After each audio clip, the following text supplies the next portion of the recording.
دیدار الہی کے 3 طریقے۔ سلطان العارفین حضرت سخی سلطان باہو رحمۃ اللہ علیہ فرماتے ہیں، قرآن و حدیث کی روح سے رؤیت پروردگار 3 طریقے سے درست وروا ہے۔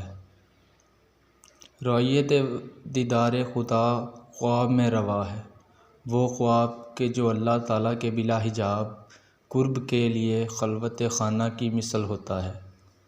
ایسے خواب کو نوری خواب کہا جاتا ہے کہ اس میں دیدار حضور کا مشاہدہ نصیب ہوتا ہے۔